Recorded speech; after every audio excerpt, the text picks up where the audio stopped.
Provérbios capítulo 16, nós vamos ler juntos versículos 1 até o 3. Eu vou ler na Nova Almeida atualizada, e o texto sagrado diz assim: o coração do ser humano pode fazer planos, mas a resposta certa vem dos lábios do Senhor.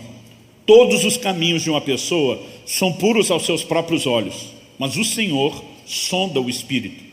Entregue as suas obras ao Senhor, e o que você tem planejado se realizará. Meu Deus, declaramos mais uma vez nossa confiança e dependência no Senhor e na ação do Teu Espírito. Nós oramos que hoje, ó Deus, seja de fato real, verdadeira na vida de cada um de nós, a declaração da Tua palavra, lâmpada para os meus pés e a Tua palavra, luz para o meu caminho. Nós oramos por orientação prática, nós oramos por aquele direcionamento dos céus, que nos leva não só a entender princípios, mas aquela capacidade de corresponder contigo, de viver aquela aplicação que só o Senhor pode fazer. Pai, oramos por um ambiente sobrenatural, da ação do Teu Espírito no íntimo de cada um de nós, e Te damos glória, honra e louvor pela certeza daquilo que o Senhor fará. Em nome de Jesus. Amém. Bom, eu quero tomar esse texto como ponto de partida e como trilho. O que realmente me interessa aqui é o verso 2. Todos os caminhos de uma pessoa são puros aos seus próprios olhos, mas o Senhor sonda o espírito. No entanto, essa afirmação ela vem dentro de um contexto, é por isso que a gente leu o versículo anterior e também o versículo posterior. E quando avaliamos o contexto, o verso 1 fala dos planos do coração. Significa que é lá no íntimo que nós planejamos, que nós tomamos decisões, embora na vida daqueles que amam e servem ao Senhor, Deus quer dirigi-los, e é Ele quer dar a resposta, Ele que quer nos conduzir.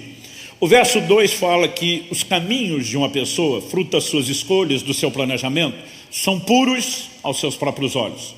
E como contraponto dessa avaliação humana do que seria bom como caminho, nós temos um contraste de um Deus que sonda o espírito. Essa palavra traduzida na Nova Almeida atualizada, que eu li, sonda o espírito, na Almeida Revista e Atualizada, aliás, em todas as versões de Almeida, das mais antigas, a corrigida, a revisada, Almeida Fiel, né, que são traduções por literalidade, nós temos o que consta exatamente no original: o Senhor pesa os espíritos. No entanto, o espírito, que não é algo material, que não tem volume, não pode ser literalmente pesado. Então, a maioria das traduções mais novas, as chamadas por equivalência e não por literalidade, elas tentam dar o sentido da afirmação. A Nova Almeida Atualizada, que eu disse, em vez de pesa, usa a expressão sonda. A NVI, a Nova Versão Internacional, diz que o Senhor avalia o espírito. A NVT, a Nova Versão Transformadora, diz que Deus examina as intenções de cada um. A Nova Tradução na linguagem de hoje diz: o Senhor julga as intenções. Basicamente, a Bíblia está falando de que Deus sonda o nosso íntimo, né? E Deus está procurando avaliar, pesar, sondar o quê? Aquilo que nos dirige, que nos leva a planejar, a tomar decisões. O tema da minha mensagem hoje é: avalie suas motivações. Quando falamos de motivações, nós estamos falando de algo que é mais sério, é mais impactante, é mais importante do que talvez a maioria de nós mensuramos. Normalmente nós temos uma ideia e um conceito de que o erro está relacionado àquilo que nós fazemos. Mas a definição da Bíblia de erro não se limita ao que alguém faz. Muitas vezes está relacionado ao como. Então, por exemplo, Tiago 4,2 diz: nada tendes porque não pedis. Eu sempre dou esse exemplo. Alguns crentes não recebem Deus porque não oram. Mas o verso seguinte, Tiago 4,3 diz: pedis e não recebeis porque pedis mal. Então alguns estão fazendo coisas certas, como orar, mas estão fazendo do jeito errado. Às vezes a característica do erro não é o que se faz, é como se faz. E nem sempre nós conseguimos perceber o como na classificação de erro, assim como percebemos o que. No entanto, eu diria que ainda mais delicado que o como é o porquê fazemos. O porquê tem a ver com as motivações.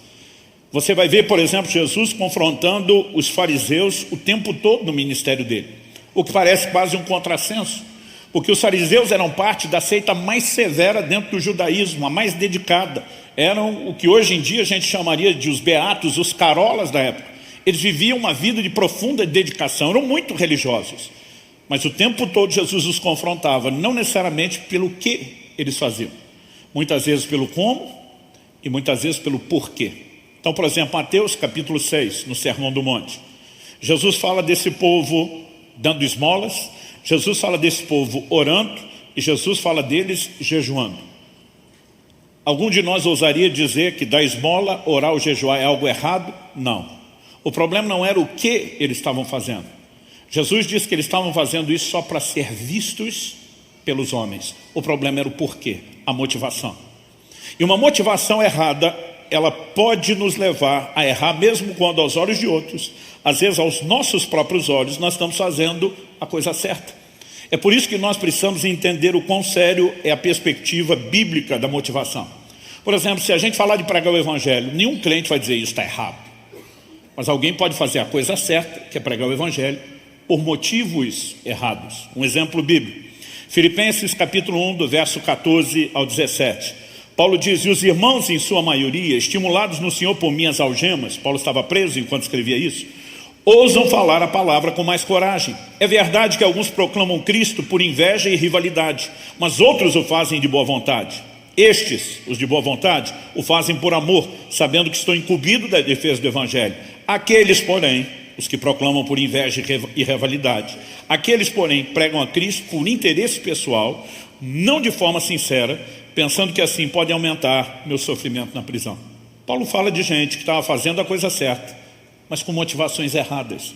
Gente movida de inveja, gente movida de rivalidade, competição com outros ministérios, né? Gente que não estava fazendo por amor àqueles que seriam alcançados, mas por interesse pessoal. Ou seja, quando a Bíblia fala a respeito de erro, nunca limita somente ao que fazemos. Isso se estende ao como e também envolve o porquê. O porquê é o ponto que nós queremos discutir aqui, porque ele fala exatamente a respeito de motivação. Então, quando eu olho para esses 3 versículos, no primeiro, recapitulando, nós vemos a ênfase sobre os planos do coração, embora a resposta deva vir de Deus e não devemos decidir tudo sozinho. No segundo, a Bíblia fala da nossa capacidade de avaliação versus a de Deus. E o terceiro diz, entregue suas obras ao Senhor e o que você tem planejado se realizará. Isso não significa que a Bíblia está dando um caminho através do qual você convence a Deus a fazer o que você quer. A expressão entregue suas obras ao Senhor, a NVI traduziu talvez isso mais acurado, mais próximo do original hebraico, consagre os seus caminhos ao Senhor. Em outras palavras, o Deus que nos deu a capacidade de escolher, de tomar decisões, Ele espera que nós nos alinhemos com Ele. Não apenas com aquilo que Ele quer em relação ao que fazer, mas também em relação ao que Ele espera de nós quando falamos do como, quando falamos do porquê. Quando existe esse nível de entrega, de rendição, de consagração, de alinhamento, nós podemos ter certeza que a bênção de Deus se manifestará sobre os nossos planos. No entanto, quando a motivação é errada, por mais nobre que possa parecer aquilo que eu e você estamos tentando fazer, nós podemos ser parados nesse processo pelo próprio Deus. Então eu gostaria que a gente pudesse discutir o assunto. E cada um dos 3 tópicos que eu quero abordar são 3 perguntas. Eu particularmente gosto muito de fazer questionamentos quando estou lendo os textos bíblicos, quando estou meditando nos princípios que o próprio Deus nos propõe. Sempre eu gosto de fazer perguntas que tentem me ajudar a chegar a conclusões. E eu quero fazer 3 perguntas. A primeira delas é, o que está no coração? Nós estamos falando de planos, obviamente as decisões se tomam no coração e nós precisamos aprender a avaliar isso na perspectiva bíblica. Depois, em segundo lugar, eu quero que eu e você possamos fazer um segundo questionamento. O segundo questionamento é o que influencia o coração. Depois de entendermos o que entra no coração e como se processam as decisões, quais são as influências que o coração pode ter, inclusive externas. Para só depois de discutir essas 2 coisas, eu entrar no elemento prático que tem a ver com o foco da mensagem. Como avaliar o coração, ou o lugar onde se processam as nossas motivações. Então vamos lá. Eu quero que a gente possa começar avaliando a importância do coração, não apenas como lugar onde se faz planos, mas onde, além de tomarmos decisões, o que se passa lá acaba afetando todo o curso da nossa vida. Em Provérbios, no capítulo 4, no verso 23, a Escritura diz sobre tudo o que se deve guardar. Há muitas coisas que nós devemos guardar no nosso relacionamento com Deus, no nosso patrimônio de vida espiritual, em todo o escopo das coisas que Deus nos concede, como por exemplo proteger nossas casas, as famílias. Mas a Bíblia diz sobre tudo o que você deve guardar. Guarde o seu coração. Por que a Bíblia coloca o coração como uma das coisas que mais precisam ser protegidas? O texto diz, sobre tudo que se deve guardar, Provérbios 4, 23, guarda o teu coração, porque dele procedem as fontes da vida. O que afeta o coração do lado de dentro, afetará nossas decisões, nosso estilo de vida e aquilo que nós fazemos do lado de fora. Alguém disse com muita propriedade que para poluir um rio, você não precisa andar todo o curso e extensão do rio tentando sujar as águas. Basta ir à fonte, poluir a fonte. Se você poluir a fonte, aquela poluição, aquela sujeira se espalha por todo o rio. Quando a Bíblia diz guarda o seu coração, porque ali estão as fontes da vida, Deus está dizendo, se isso for maculado, macula o restante da sua vida, o restante dos seus atos, o restante das suas ações. Então acredito que em primeiro lugar, nós precisamos entender o como decisões, valores, se alinham dentro do nosso coração, para a partir disso transbordar. Em determinado momento, Jesus ensinando aos judeus que durante muito tempo foram orientados a entender a necessidade de guardarem-se de determinados alimentos considerados impuros. Jesus explica que não é aquilo que entra no homem que produz impureza, e ele se referia aos alimentos. Jesus diz, o problema está naquilo que sai. E é nessa hora que ele diz, porque é do coração do homem que procedem, e ele começa a fazer uma lista de pecados. Basicamente ele está dizendo que o mal que transborda por meio das nossas ações começa no coração. Mas nós precisamos entender que, por outro lado, a Escritura também diz que o bem que transborda por meio de nossas escolhas, decisões e ações, ele também começa no coração. O coração é o nosso QG, o nosso quartel-general, é o lugar de tomada de decisões. E eu e você precisamos entender a importância que isso tem. A Bíblia fala de Deus confrontando pessoas que queriam coisas certas por motivos errados. A Bíblia também fala de Deus ajudando pessoas que estavam indo fazer a coisa errada, mas por motivos certos. E quando nós falamos dos motivos lá no coração, nós precisamos entender que isso pode levar Deus a nos barrar em relação ao que tentamos conseguir até em nome dele, ou Deus pode simplesmente nos parar e nos impedir de pecar, porque é um coração correto. Então eu quero te dar alguns exemplos bíblicos para que a gente foque nisso. O primeiro está lá no capítulo 8 do livro de Atos. E antes de falar do que eu quero falar no capítulo 8 do livro de Atos, eu quero fazer um comentário interessante. Eu estudei alguns meses num instituto bíblico aos 18 anos de idade, e eu lembro que uma das aulas que eu tive num daqueles meses era sobre o livro de Atos. E o professor, pastor que lecionava aquela aula, ele tinha uma didática, uma forma de ensino muito dinâmica. E uma coisa que revolucionaria para mim, não só aquele estudo do livro de Atos, mas a maneira de ler a Bíblia, foi uma metodologia que ele implementou conosco os alunos. Então, por exemplo, nós teríamos 15 aulas. Uma foi a aula introdutória e ele anunciou as demais 14 aulas. Ele disse, vocês têm um livro-texto, mas eu não vou me prender só ao livro-texto. O livro de Atos tem 28 capítulos. Nas próximas 14 aulas, ele falou, nós vamos estudar 2 capítulos do livro de Atos por aula. E dizia, eu quero antes de cada aula, valendo ponto para a prova, que vocês me tragam sempre um resumo de 2 eventos principais por capítulo. 2 coisas chamam a sua atenção, de você disse aqui, merece estar classificado entre eventos principais. Ele disse, você não vai trazer isso pronto. Você vai ler, você vai destacar, você vai memorizar isso, e quando chegar na sala de aula, eu vou dar uma folha de papel com o seu nome, você preenche 2 eventos do capítulo 1, 2 do capítulo 2. Ele diz, na segunda aula, vocês não vão só colocar 2 eventos do capítulo 3 e o 4 na sequência, vocês vão repetir o do 1 e do 2, e vão colocar o do 3 e do 4. Na terceira aula, do 5 e do 6, mas vocês vão repetir o 1, 2, o 3 e o 4. Eu sei que quando chegamos no último dia, eu tinha memorizado os eventos principais de todos os capítulos do livro de Atos, e aquilo me ajudaria muito a adotar isso como um estilo de estudo nas Escrituras. Eu gosto de vez em quando estou meditando, de ficar lá pensando, o que Gênesis 1 diz, 2, 3, 4, isso me ajudaria bastante. Por que eu estou dizendo isso? Porque durante muito tempo, a minha ênfase sobre o capítulo 8 do livro de Atos não incluía o que hoje eu considero parte da narrativa principal.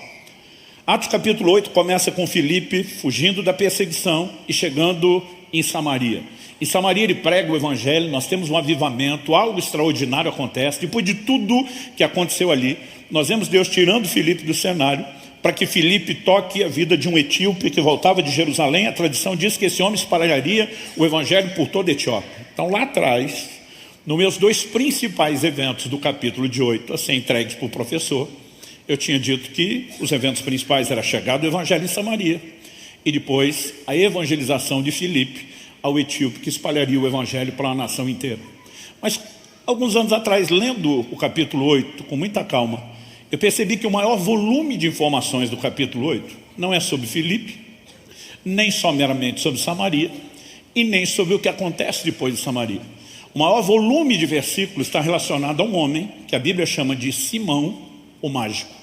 Eu quero chamar a sua atenção para esse camarada, porque nós temos um ensino importante aqui, quando falamos de motivação. Em Atos capítulo 8, de 9 a 13, a Bíblia diz assim: havia naquela cidade um homem chamado Simão, que praticava artes mágicas e deixava o povo de Samaria admirado. Dizia ser alguém muito importante, e todos lhe davam ouvidos, do menor ao maior, dizendo: este homem é o poder de Deus, chamado o grande poder. Davam atenção a ele, porque durante muito tempo os havia impressionado com as suas artes mágicas. Resumindo, ele era o cara. Ele estava debaixo dos holofotes na cidade. Mas a Bíblia diz: quando, porém, deram crédito a Filipe, que os evangelizava a respeito do reino de Deus e do nome de Jesus Cristo, iam sendo batizados tanto homens como mulheres. O próprio Simão abraçou a fé e, tendo sido batizado, acompanhava Filipe de perto, observando extasiado os sinais e grandes milagres praticados. Então agora nós temos esse homem, antes dedicado à magia, se convertendo, sendo batizado. E não só isso, ele vem com tudo para cima da fé. Agora ele cola em Filipe, ele quer ver os sinais operados, ele quer estar envolvido em tudo o que está acontecendo. Dos versos 14 ao 17, que eu não vou ler, a Bíblia diz que Jerusalém ouviu que Samaria tinha recebido a palavra de Deus, que os novos convertidos estavam sendo batizados nas águas, mas que sobre nenhum deles havia descido ainda o Espírito Santo. Então a Bíblia diz que Jerusalém envia para lá nada menos do que Pedro e João, os apóstolos. E a Bíblia diz que quando eles chegam, eles começam a impor as mãos, e as pessoas sobre quem eles impõem as mãos são cheias do Espírito Santo. E é depois desse evento que nós vamos para o verso 18 a 23, que de novo a descrição volta para o Simão. A Bíblia diz: quando Simão viu que, pelo fato de os apóstolos imporem as mãos, era concedido o Espírito Santo, ofereceu-lhes dinheiro, dizendo: dei também a mim esse poder, para que a pessoa sobre a qual impuser as mãos receba o Espírito Santo. Pedro responde, as traduções literais dizem: vá tua prata contigo a perdição. A Nova Almeida atualizada traduziu: mas Pedro respondeu: que o seu dinheiro seja destruído junto com você, pois você pensou que com ele poderia adquirir o dom de Deus. Deixa eu fazer uma pausa. Já vi muito pregador dizendo que o erro de Simão foi tentar comprar o Espírito Santo. Não é isso que a Bíblia está dizendo. A Bíblia não diz que ele queria comprar a pessoa do Espírito Santo. A Bíblia diz que eles me deem dinheiro para que eu também possa ter acesso ao que vocês têm, para que as pessoas possam receber o Espírito Santo quando impor as mãos sobre elas. Ele não queria comprar o Espírito Santo. Ele diz: eu quero ser que nem vocês, eu quero chegar lá. Esse homem se converteu, ele foi batizado, ele colou em Filipe, ele está empolgado com tudo que está acontecendo, agora ele está de olho nos apóstolos, e ele diz: eu quero ser dessa turma, eu quero ser desse time que toca, que abençoa as pessoas, instrumento de Deus, através do qual as pessoas recebem algo. Mas se você olhar a conversa de Pedro, Pedro diz assim para ele: não existe porção, nem parte para você nesse ministério. Que ministério? Pôr as mãos, tocar a vida das pessoas, porque o seu coração não é reto diante de Deus. Você pode repetir essa frase comigo? Diga: porque o seu coração não é reto diante de Deus. Pedro diz para ele: portanto, arrependa-se desse mal, ore ao Senhor, talvez ele o perdoe por esse intento do seu coração. De novo, a classificação do erro é o intento do coração. Pois vejo que você está cheio de inveja e preso em sua maldade. Pergunta: o que Simão queria era errado? Não era errado, os apóstolos estavam fazendo isso. E não existe nada na Bíblia que limite isso somente a eles. A palavra de Deus nos mostra esse tipo de cenário, se repetindo posteriormente em outros lugares. É lógico que Deus quer que as pessoas sejam cheias do Espírito Santo. Deus quer que pessoas se unam com Ele no processo de conduzir outros a serem cheios do Espírito Santo. O problema não era o que Simão desejava. O problema do intento do coração é o porquê Simão desejava. E aí você vai entender que nos versos anteriores, quando a Bíblia começa a descrever Simão, enfatiza que ele deixava o povo de Samaria admirado, que ele se dizia ser importante, que todo mundo lhe dava ouvidos, do menor até o maior, que durante muito tempo eles o tinham impressionado. Toda essa descrição de que esse camarada durante muito tempo esteve debaixo dos holofotes não está aqui à toa. A Bíblia está falando de como esse camarada estava acostumado com a projeção, até que Filipe chega pregando o Evangelho. Agora quem está brilhando é Filipe. O próprio Simão entende o erro das práticas mágicas e com certeza ele simplesmente existe. Eu não posso mais funcionar nesse negócio.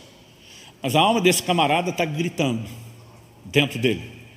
De alguma forma ele precisa voltar a ter proeminência. De alguma forma ele precisa voltar a ter projeção. E ainda que ele olhe para a magia e diga isso é errado, e eu não posso me projetar mais usando isso, ele vê uma oportunidade de naquilo que é certo voltar a brilhar. Ou seja, o desejo de fazer o que era certo estava fundamentado numa motivação errada. Eu e você precisamos entender que motivações, elas são delicadas, porque muitas vezes elas se escondem atrás de coisas certas, mas os nossos motivos são errados. Quando começamos a igreja em Curitiba, depois de 2 anos e meio que já tínhamos começado ao alcance de Irati, eu vim para cá debaixo de uma direção clara de Deus, que não era apenas estabelecer e plantar a igreja, mas seguir aquilo que já tínhamos começado desde o início da igreja em Irati. O ministério que servisse o corpo de Cristo, a gente tocaria a igreja local por meio de multiplicar a nossa equipe, sem deixar de fazer aquilo que era o chamado principal, que era servir do lado de fora. Eu já estava praticamente há 3 anos fazendo isso, quando comecei a igreja, 2 anos e meio lá, mais 6 meses de espera aqui, enquanto já estávamos a igreja. E eu lembro que tão logo a gente passou ali o primeiro ano, eu comecei a orar a Deus e pedir ao Senhor que me permitisse ficar 1 ano sem viajar. Minha rotina durante 17 anos antes da pandemia foi a média de toda quinta, sexta e sábado fora de casa, de domingo a quarta, servindo a igreja e em casa, mas durante esses dias fora, ou seja, era quase metade da semana. E até hoje essa dinâmica das viagens, ela tem sido um grande desafio. Mesmo que o desafio de cuidar dos filhos, de não permitir que houvesse distância, atrapalhasse, nós ainda continuamos diante desse desafio de serve a igreja, mas também serve do lado de fora. Eu lembro que logo no primeiro ano eu comecei a orar com insistência, dizendo: Deus, me deixa ficar quieto 1 ano em Curitiba. Me deixa ficar 1 ano sem viajar. Não estou te pedindo para parar de fazer aquilo que o Senhor me chamou a fazer. Eu quero só 1 ano. E um dia eu estava orando sobre isso, já há bastante tempo, com insistência, mas nesse dia o Espírito Santo falou: por que você quer ficar 1 ano sem viajar? Eu falei: eu quero cuidar das tuas ovelhas. E o Espírito Santo falou: e os lugares onde eu te envio não são minhas ovelhas? Eu falei: são. Então, reformulando, eu quero cuidar das minhas ovelhas. As suas ovelhas que o Senhor me confiou. Porque nos outros lugares que o Senhor me manda, são as suas ovelhas que o Senhor confiou para os outros. E eu quero cuidar melhor das minhas do que das que o Senhor confiou para os outros. E o Espírito Santo me disse: essa é a única razão pela qual você quer parar. Ou será que você também não está desejoso de provar para fulano e Beltrano? Citou o nome de 2 amigos meus pastores, que estavam à frente de igrejas bem-sucedidas em Curitiba. E diz: ou será que você não quer provar para fulano e Beltrano que você é tão bom quanto eles? E quando ele falou isso, foi como se meus olhos se abrissem e eu enxerguei aquilo que eu nunca tinha enxergado antes. Mesclando numa decisão correta, que tinha bons princípios e motivos corretos, havia uma motivação carnal se misturando a elas. E quando a Bíblia diz que os caminhos dos homens são puros aos seus próprios olhos, é porque muitas vezes até a gente vai fazer questão de usar aquilo que é correto para tentar sustentar motivações que nem sempre são corretas. Essa questão das motivações, elas são um desafio. Assim como, por exemplo, a intuição. Um dia alguém me perguntou, eu estava ensinando sobre revelação, falou: pastor, a intuição é uma revelação? Eu falei: não, é só uma intuição. Ele falou: mas o negócio é sério. Eu falei: muito sério, principalmente quando é a esposa da gente que tem. Todo homem casado sábio sabe que se a mulher falar cuidado com isso, o assunto, o conselho dela merece alguma atenção. Porque muitas vezes nós, os homens, somos muito racionais, nós queremos que ela explique, que a mulher explique o porquê da preocupação dela. E às vezes ela simplesmente olha e diz, não sei te explicar o porquê. E aí o homem que quer os porquês fica doido de não ter explicação. Mas a intuição é uma espécie de conclusão, talvez mais rápida, do que a nossa capacidade de saber como é que nós chegamos lá. Muitas vezes a gente simplesmente tem uma opinião e você nem sabe como é que chegou lá. Isso não significa que a opinião não esteja certa. Às vezes você só não consegue explicar quais são as razões que te levaram à conclusão. E muitas vezes nós podemos estar diante de uma situação que a gente não sabe. Como é que a gente sabe aquilo? Eu era recém-casado, Kelly e eu decidimos usar um dia nosso, que era o nosso dia da família, para assistir um filme.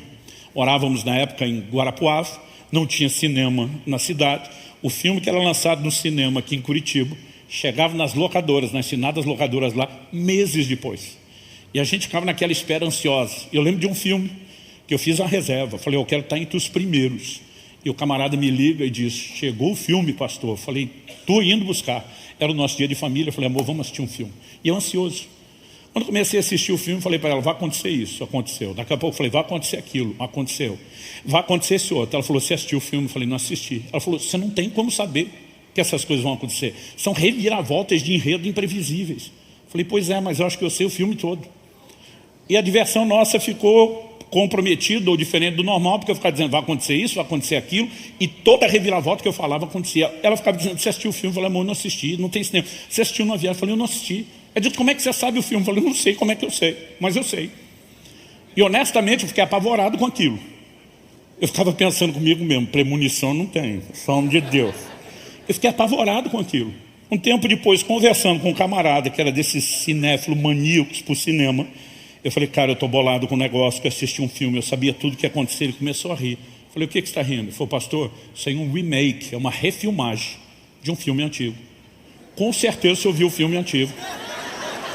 Eu falei, mas você ouviu o antigo? E ele lembrar. Ele falou, não, a filmagem deu um tom tão moderno, tão diferenciado, que a estrutura de enredo é a mesma, mas o cenário não.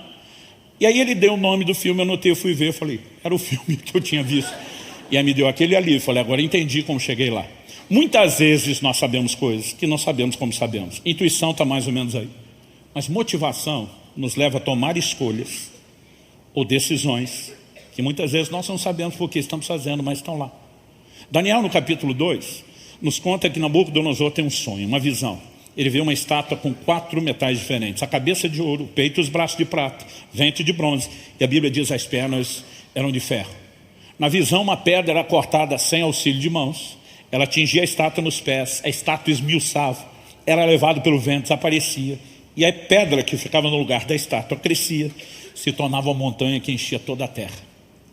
Daniel tem a revelação de qual foi o sonho, que o rei não lembrava, e ele dá a interpretação. Ele diz, você é a cabeça de ouro. Babilônia foi o primeiro império de proporções mundiais. Nunca antes na história alguém dominou o mundo de então. Mas ele diz, depois de ti se levantará um reino inferior ao seu. Ou seja, a mudança de metal era mudança de reino. Então dizendo, Babilônia é ouro. Depois de você vem um novo reino. Nós sabemos pela história que Babilônia foi sucedida pelos Medo-Persas. Mas a mudança do ouro para a prata era a primeira mudança de reino. Mas de prata para o bronze era a próxima mudança para o terceiro reino. A Grécia, de Alexandre o Grande. E depois a mudança para o metal, que nós sabemos ser Roma, foi nos dias de Roma que a pedra, Cristo, vem. E Deus estava dizendo, eu vou dar fim nos impérios humanos, eu vou acabar com essa brincadeira, e é o meu reino que vai crescer e encher toda a terra. Esse era o significado da visão. Termina o capítulo 2, começa o 3, com qual descrição? A Bíblia diz, Nabucodonosor levantou uma estátua inteira de ouro e diz, todo mundo dobra diante dela. O que você acha que esse cara está dizendo, consciente ou inconsciente? Nem a pau que eu vou ser trocado por outro reino ou removido daqui. Talvez ele não tenha parado para pensar por que ele resolveu fazer a estátua, mas ele está reagindo àquilo. Motivações podem ser delicadas, porque nem sempre são percebidas. Agora, quando há um coração correto, a história muda. Olha comigo Gênesis capítulo 20, e vamos olhar junto dos versos 1 ao 7. O texto diz, Abraão partiu dali e foi para a terra do Neguebe. Habitou entre Cádiz e Sur e morou em Gerar. Abraão dizia que Sara, mulher dele, era sua irmã. A Bíblia mostra que esse é um acordo que o patriarca firmou com a sua esposa, que eram irmãos, na verdade, por pai de pai. Abraão decide contar uma meia verdade, que eu prefiro chamar de meia mentira. E a Bíblia diz, então Abimeleque, rei de Gerar, mandou buscá-la. Então já que a irmã não é mulher, eu quero ela para mim. O texto diz assim, Deus, porém, veio a Abimeleque em sonhos de noite e lhe disse, você vai ser castigado com morte por causa da mulher que tomou, porque ela tem marido. Ora, Abimeleque ainda não havia se aproximado de Sara, e por isso disse, Senhor, matarás até uma nação inocente? Não foi ele mesmo que me disse, é minha irmã? E também ela me disse, ele é meu irmão? Com sinceridade de coração e na minha inocência foi que eu fiz isso. Deus respondeu-lhe em sonho, bem sei que na sinceridade de coração você fez isso. Por isso impedi que você pecasse contra mim e não permiti que você tocasse nela. Agora devolva a mulher a seu marido, pois ele é profeta, intercederá por você e você viverá. Mas se não a devolver, saiba que você certamente morrerá, você e tudo que é seu. Olha o contraste de Simão, o mágico. Simão quer fazer a coisa certa por motivos errados. Pedro tem uma revelação da parte de Deus. Então a mensagem que Pedro está trazendo agora é da parte de Deus. E diz, o seu coração não é correto, você não tem parte nem sorte no ministério. Arrepende aí para ver se rola um recomeço. Em outras palavras, está dizendo, você pode querer o que é bom, você pode querer ajudar Deus, mas Deus não quer você, porque o seu coração é errado. Agora nós temos um cara que, diferente do outro que queria fazer a coisa certa por motivos errados, está prestes a fazer a coisa errada, sem saber. Mas ele vai se envolver com uma mulher que é casada. E Deus adverte, diz, ei, não toca na mulher, ela tem marido.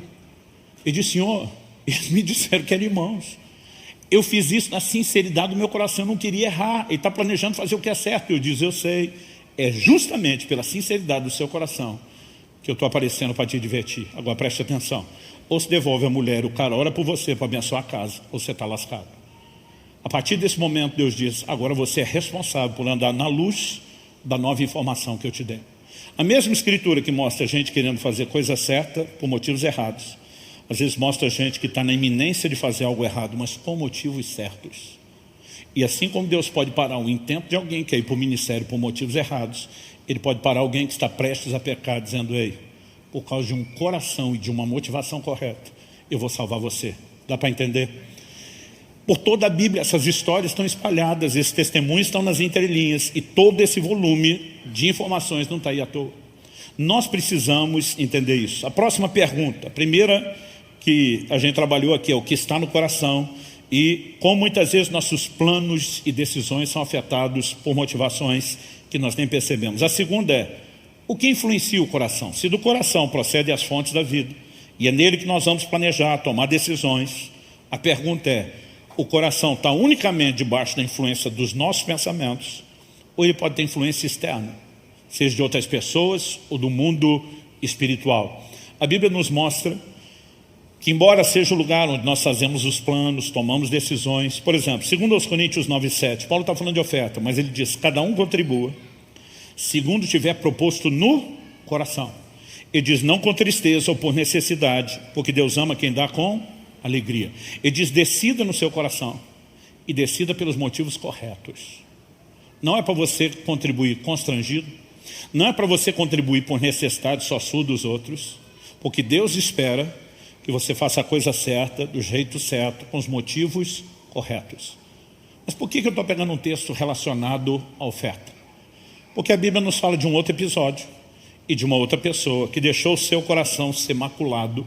E é muito importante que a gente entenda isso. Atos capítulo 5, versos 3 e 4, nos fala de Pedro diante de Ananias.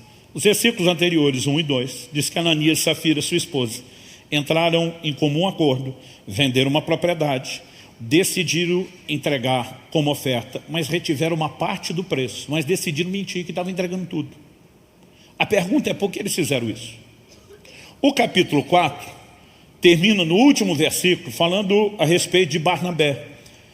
Barnabé, a Bíblia diz no verso 37 de Atos 4, que ele vendeu um campo que ele possuía, trouxe o dinheiro e o depositou aos pés dos apóstolos. A Bíblia não foi escrita com a divisão de capítulos e versículos que nós temos. Para quem não sabe, a divisão em capítulos aconteceu, foram duas. Uma primeiro aconteceu a divisão em capítulos, depois a divisão em versículos. A divisão em capítulos aconteceu no ano 1200 da era cristã. A divisão em versículos, mais 300 anos depois, o Brasil já tinha sido descoberto. Essa divisão foi feita só para a gente localizar o que está onde. Mas infelizmente ela tem fragmentado nossa maneira de pensar.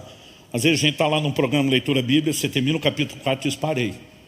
E num outro dia, talvez, você vai começar o 5º totalmente desconectado do pensamento.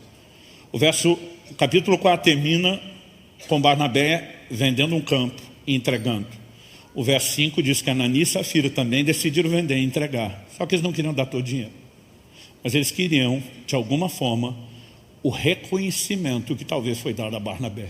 O tipo de comentário e elogio. Barnabé, o cara, abnegado, generoso, sacrifica pelo reino. Aquilo é crente de verdade. E os dois estão olhando aquilo tudo. E eles se dispõem a abrir mão de uma propriedade e pagar um alto preço pela popularidade no meio cristão. Você acha que esse desejo de like, de reconhecimento é coisa atual? Eles só não tinham mídia social naquela época. Isso é do ser humano. Então agora eles decidem, então vamos agir como se a gente estivesse fazendo o que Barnabé fez, só não vão fazer exatamente o que ele fez para sobrar uma grana. E quando eles vêm trazer a oferta, o apóstolo Pedro diz, versos 3 e 4, então Pedro disse, Ananias, por que você permitiu que Satanás enchesse o seu coração, para que você mentisse ao Espírito Santo, retendo parte do valor do campo? Não é verdade que conservando a propriedade seria sua? E depois de vendido o dinheiro não estaria em seu poder? Por que você decidiu fazer uma coisa dessas? Você não mentiu para os homens, mas para Deus. Então, a Bíblia não é clara se o Espírito Santo o moveu a fazer aquilo ou se ele apenas se empolgou com Barnabé. Pode ser que o Deus que moveu Barnabé também o inspirou e que a gente possa estar especulando demais. Mas essas histórias não estão desconectadas, o que é um fato inquestionável. E diz o coração, que é o lugar onde se toma as decisões de contribuição. Você deixou Satanás entrar e bagunçar as coisas ali. Significa que o coração, que deve ser guardado acima de todas as coisas, porque dele procedem as fontes da vida, onde nós tomamos decisões, onde fazemos escolhas, onde nossos motivos estão lá borbulhando, quer a gente esteja consciente, quer não, pode ser influenciado pelo reino espiritual. Tanto por Deus, como pelo diabo. Quando eu olho para esse tipo de detalhe bíblico, é lógico que a responsabilidade ainda é colocada sobre Ananias. Ele simplesmente declara no versículo 4, por que você decidiu fazer uma coisa dessa? Porque a Bíblia que nos manda guardar o coração, nos responsabiliza pelo tipo de influência que nós permitimos ter. A responsabilidade no final ainda é nossa. E é interessante que quando a gente fala que tanto Deus como o diabo e até mesmo outras pessoas podem influenciar o nosso coração, é que cada um vai nos influenciar com aquilo que é. Então, por exemplo, Filipenses 2,5 diz, tente em vós o mesmo sentimento que houve em Cristo Jesus. Quando eu e você nos submetemos à influência de Cristo, que subsistiu na forma de Deus, diz o texto, não teve o ser igual a Deus como ao qual deveria se prender, esvaziou-se a si mesmo, humilhou-se a si mesmo, assumiu a forma de homem, de servo, foi obediente até a morte, morte de cruz. Esse é o tipo de influência que Cristo vai produzir sobre mim e você, porque é aquilo que Ele é. Mas quando nos expomos à influência de Satanás, ele também nos influencia com aquilo que ele é. 1 Timóteo capítulo 3, versos 6 e 7. O contexto do texto está falando sobre aqueles que almejam o episcopado, o ministério. Ele diz assim, que o bispo ou o candidato a ele não seja recém-convertido. A palavra no original grego é neófito, novo na fé. Por que não pode ser novo na fé? Porque ainda não passou por processos de amadurecimento. Então o texto diz assim, para não acontecer que fique cheio de orgulho e incorra na condenação do diabo. Orgulho, incorra na condenação do diabo. Quando você lê Isaías 14, Ezequiel 28, você percebe que o pecado de Satanás foi o orgulho. A Bíblia nos mostra ele dizendo, subirei acima das estrelas do céu, serei semelhante ao Altíssimo, e o mesmo pecado que ele cometeu é aquilo que ele vai tentar levar as pessoas a cometerem. O verso 7 diz, é necessário também que ele tenha bom testemunho dos de fora, a fim de não cair na desonra e no laço do diabo. A palavra lá significa armadilha. O diabo está tentando prender pessoas com o quê? Com aquilo que ele é expert, com aquilo que ele sabe fazer muito bem. Agora, essas influências, elas não são irresistíveis. Tem muito crente culpando o diabo pelas suas decisões. Mas a Bíblia diz, resistir ao diabo e ele fugirá de vós. Então, há uma influência, ela pode encontrar espaço, mas eu sou responsável por permitir que ela entre ou não. Assim como a influência divina, ela também pode ser impedida. Em Hebreus, no capítulo 3, nos versos 7 e 8, a Bíblia diz, por isso, como diz o Espírito Santo, e vem uma citação do Antigo Testamento hoje, Se ouvirem a sua voz, não endureça o coração, como foi na rebelião, no dia da tentação no deserto. Alguém pode resistir à ação divina? Estevão, pregando antes da sua morte, do seu martírio, ele diz: vós sempre resistis ao Espírito Santo. Então o diabo pode ser resistido como influência, mas infelizmente Deus, por meio da ação do seu Espírito, também pode ser resistido, ou nós podemos expor e escancarar o coração para a ação divina. Então, depois de questionar o que está no coração, que é o centro de comando, as fontes da vida, e como motivações podem estar lá sem que a gente perceba, a gente está avaliando os caminhos, dizendo que são puros, mas a Bíblia diz: é Deus que sonda o que pesa o Espírito. Depois de questionar o que está no coração e o que influencia as fontes externas, terceiro e último lugar, que é o aspecto prático: como avaliar o coração. A Bíblia fala a respeito de algo que nós vamos fazer daqui a pouco na hora da ceia, se chama o autoexame. Em 1 Coríntios, no capítulo 11, no verso 28, Paulo diz: examine-se o homem a si mesmo. O autoexame, o exame de si mesmo, ele não só é bíblico, ele é importante, ele é necessário. Mas quando falamos a respeito de motivações, nós precisamos entender que isso não exclui o autoexame, mas só o autoexame não é suficiente. Eu gosto de usar um trocadilho e dizer: mais do que o autoexame, nós precisamos do exame do alto. Por quê? Jeremias 17:9 diz assim: enganoso é o coração, mais do que todas as coisas, e desesperadamente corrupto. Quem poderá entendê-lo? Traduzindo em linguagem moderna, seu coração vai tentar trollar você. A Bíblia diz que ele é enganoso. A Bíblia diz que ele prega peças, ele maqueia as coisas. E muitas vezes nós estamos debaixo de pressão de decisões por motivos que nem nós conseguimos avaliar. Agora a Bíblia diz: quem poderá entendê-lo? Ele é enganoso. Sozinho nós não damos conta disso. É por isso que o verso seguinte, o versículo 10, Jeremias 17, depois de dizer enganoso é o coração, mais do que todas as coisas, desesperadamente corrupto, quem poderá entendê-lo? Deus continua e diz assim: eu, o Senhor, sondo o coração, eu provo os pensamentos, para dar a cada um segundo os seus caminhos, segundo o fruto das suas ações. Em outras palavras, Deus está dizendo: você sozinho não dá conta de avaliar o seu coração, você precisa da minha ajuda. Em Jeremias 11:20 está escrito: Senhor dos exércitos, justo juiz, que provas o mais íntimo do coração. Tem o íntimo e o mais íntimo, camadas. Em Apocalipse 2:23, Senhor Jesus diz: eu sou aquele que sonda mentes e corações. Então eu e você precisamos de ajuda. Eu me lembro de uma conferência que eu estava participando há uns anos atrás. Não fui como preletor, fui participar do evento como todo mundo, para receber, para aprender, para ser ministrado. A conferência estava assim extraordinária em todos os detalhes. Não tinha nada para criticar, nada para botar um defeito. Pensa num povo assim excelente em tudo que fez. Mas todos os dias da conferência eu estava com um desconforto dentro de mim, como se alguém tivesse me tratado mal. Eu ficava dizendo: ninguém me tratou mal, momento nenhum. Mas era aquela sensação de desconforto. E como aquilo durou mais do que um dia, aquilo começou a me incomodar. E eu comecei a orar, eu falei: Deus, está acontecendo? Eu não consigo entender por que esse sentimento está aqui. Ninguém me tratou mal. Enquanto eu estava orando, o Espírito Santo falou comigo: sua alma está ficando acostumada ao tratamento VIP que te dão em todo lugar como preletor. E mesmo que ninguém tenha te tratado mal, só porque você não foi diferenciado, sua alma está protestando.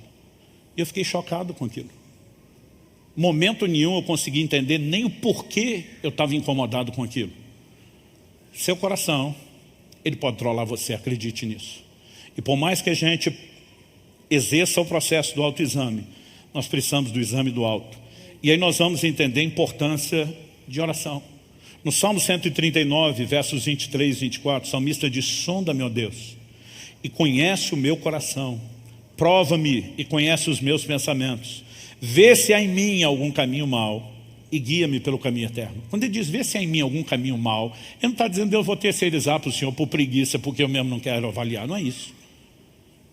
Ele está dizendo: o ponto onde eu cheguei é como diz o livro de Provérbios: todas as coisas parecem puras, mas eu posso estar sendo enganado pelo meu próprio coração.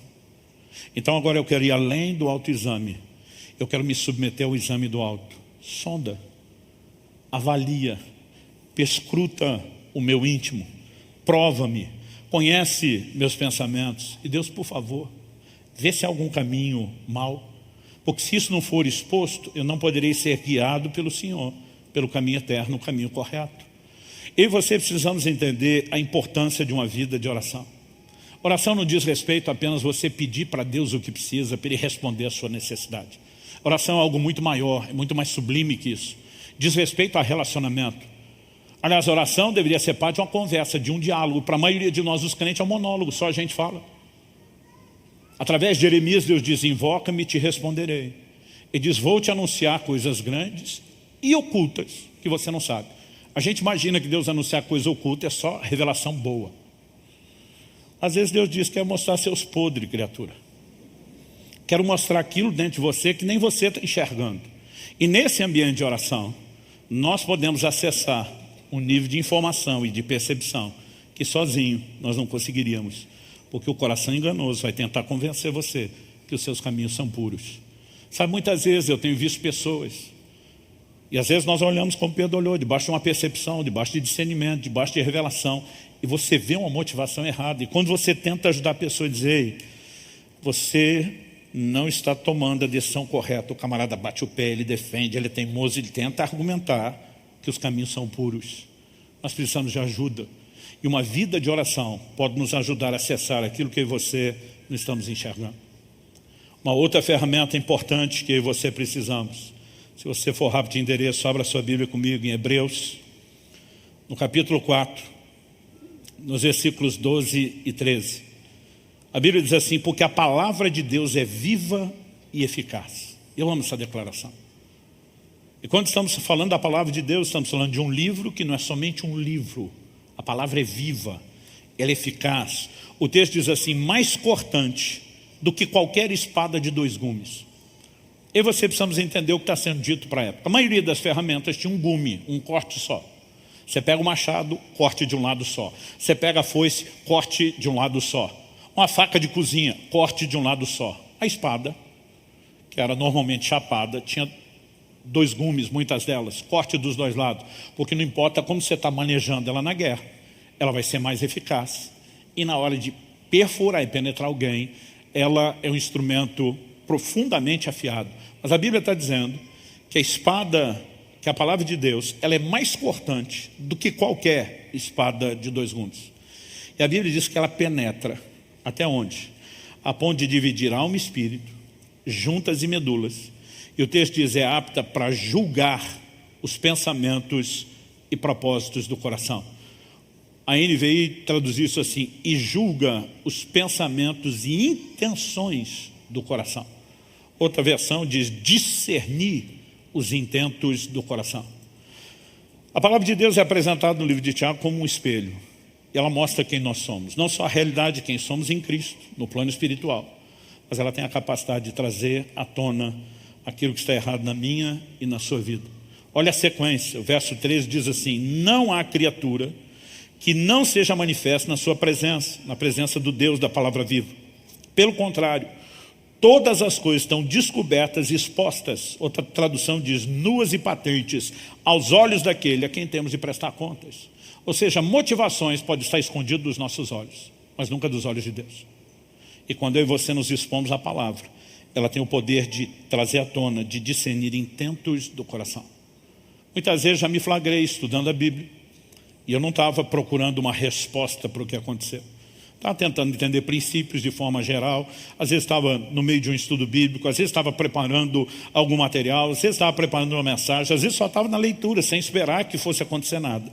E de repente, diante daquele tempo de exposição à palavra, Deus consegue de uma forma personalizada começar a trazer à tona o que está no coração e a gente não enxerga. Agora, o grande problema da maioria de nós, primeiro a gente acha que errado é só o que a gente faz. A maioria de nós não considera o como, o que dizer, o porquê que está relacionado a motivações. Segundo, se a gente ainda parar para pensar, pode ser que a motivação errada também não seja legal, a gente não tem noção da nossa dificuldade de avaliar motivações. E mesmo que a gente se convença disso, infelizmente a maioria dos crentes não tem uma prática devocional diária, de tempo de relacionamento com Deus, de vida de oração, de vida na palavra. Ou seja, pode até saber que não é só o que faz, o porquê é muito importante, pode até saber que ele sozinho não consegue, mas se não pegarmos o caminho prático, se não desenvolvermos aquele tempo onde Deus vai expor, né? Minha esposa repete uma frase muitas vezes, onde Deus vai expor o nosso coração peludo, né? Aquelas coisas que nós não estamos enxergando dentro de nós, elas jamais serão tratadas sem que sejam expostas, sem que sejam reconhecidas. E para serem expostas, nós vamos precisar desse lugar diante de Deus, seja por meio da prática da oração, seja por meio do envolvimento com a palavra. Às vezes é a combinação das duas coisas.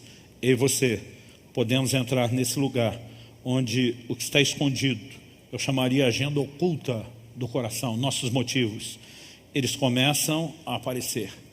E dessa forma, somente dessa forma, eles podem ser tratados. Resumindo e concluindo, saber que não é apenas o que fazemos que conta, mas o como e principalmente porquê é fundamental. Avaliar, ou melhor do que só tentar avaliar, se permitir ser avaliado por Deus sob a agenda do coração é ato contínuo na vida cristã, ou deveria ser.